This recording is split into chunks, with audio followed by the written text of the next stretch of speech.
सुंदर वन जंगल, चांदनी की हल्की रोशनी में चमकता हुआ एक अद्भुत और शांत जंगल। यहाँ के पेड़ चांदी जैसे चमकते थे और हवा में एक अलग ही जादू घुला रहता था। जंगल की सरहद पर एक छोटा सा खरगोश बैठा आराम से गाजर खा रहा था। उसे इस बात का जरा भी अंदाजा नहीं था कि खतरा उसके बेहद करीब है। वाह, आज तो गाजर बहुत ही मीठी है। ऐसा लग रहा है जैसे ये खास मेरे लिए ही उगी हो। तभी दूर झाड़ियों में हलचल हुई। दूसरे जंगल से आई एक चालाक लोमड़ी, जिसकी आंखों में भूख और चालाकी साफ झलक रही थी, खरगोश को घूर रही थी। आज तो किस्मत चमक गई। ताजा और मोटा शिकार। लोमड़ी अचानक बिजली की तरह खरगोश पर झपटी। बचाओ, मुझे छोड़ दो। तुम अचानक कहां से आ गईं? तभी अचानक घने पेड़ों के बीच से एक भारी आवाज गूंजी। कालू भेड़िया वहां पहुंच चुका था। अरे लोमड़ी, ये मेरा इलाका है। यहाँ शिकार करने की हिम्मत कैसे हुई? भेड़िए की दहाड़ सुनते ही लोमड़ी डर गई और भाग खड़ी हुई।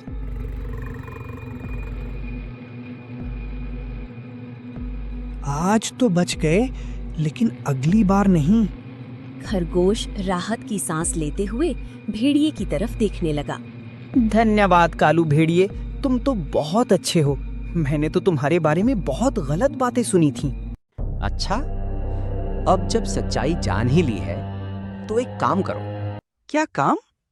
जंगल की सभी जानवरों से कहो कि वो मुझे अपना राजा बना दें। क्या? ये कैसी बात कर रहे हो? अभी अभी तो तुमने मेरी जान बचाई थी और अब अपनी असली औकात दिखा रहे हो। खरगोश सीधे शेर राजा के दरबार में पहुंचा और सारी बात बता दी।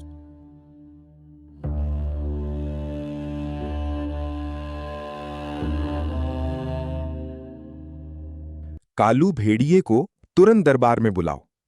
कुछ ही देर में कालू भेड़िया दरबार में हाजिर हुआ।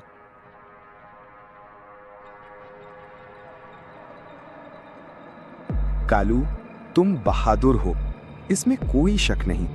लेकिन अगर तुम्हें राजा बनना है तो मुझे युद्ध में हराना होगा। युद्ध? ये तो नामुमकिन है, लेकिन मैं हार नहीं मानूंगा। भेड़िया वहां से चला गया, लेकिन उसके दिमाग में एक खतरनाक योजना जन्म ले चुकी थी। जंगल के सबसे अंधेरे हिस्से में एक रहस्यमयी गुफा थी, जहां एक भयानक दानव कैद था। ओ मोटे दानव, क्या तुम अंदर हो? कौन है जो मुझे पुकार रहा है?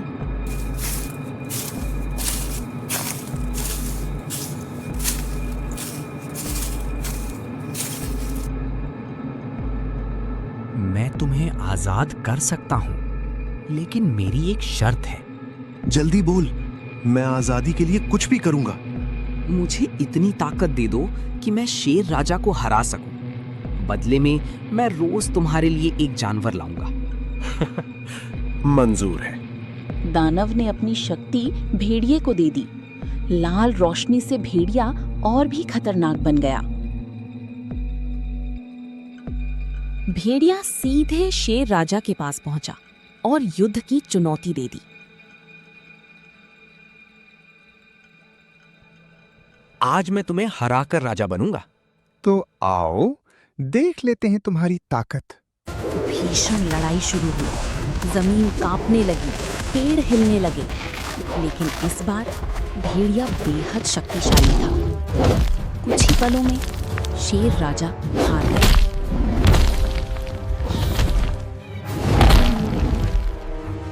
अब मैं हूं इस जंगल का राजा। भेड़िया रोज एक जानवर का शिकार करता और दानव को खिलाता। जंगल में डर और दुख फैल गया। भटकते हुए शेर राजा को एक परी मिली।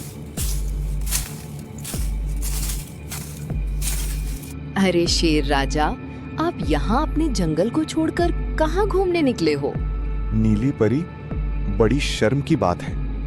कालू भेड़िए ने मुझसे युद्ध किया और उस युद्ध में मुझे हराकर वो जंगल का राजा बन बैठा। उसी के हुक्म से मुझे जंगल छोड़कर भी आना पड़ा। तुम एक शेर हो, तुमको एक भेड़िए ने कैसे हरा दिया? पता नहीं कैसे, ऐसा लग रहा था कि उसके अंदर शेर जैसी ताकत है। इस पर नीली परी ने कुछ सोचा और बोली, वो गुफा जिसके अंदर हमने लाल दानव को कैद किया था, क्या वो अभी भी उसके अंदर ही है? उसके बारे में तो मुझे नहीं पता, लेकिन उसका इस बात से क्या संबंध है? मुझे लगता है इसके पीछे कोई गहरी चाल है। चलो सच्चाई पता करते हैं। दोनों गुफा के पास पहुंचे और सच्चाई देख ली।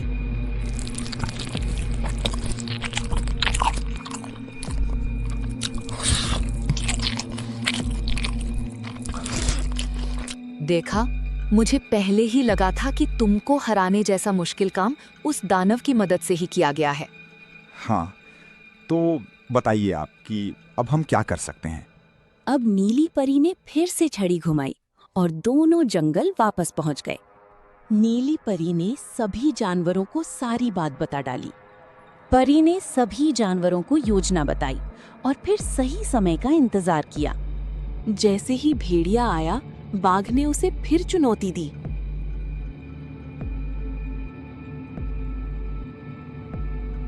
मुझसे लड़ो और इस बार जीत कर दिखाओ। ठीक है, तो आ जाओ। छिपी हुई परी ने अपनी जादुई छड़ी घुमाई और भेड़िए की सारी ताकत छीन ली। अब देखो असली ताकत। इस बार बाघ ने भेड़िए को बुरी तरह हरा दिया।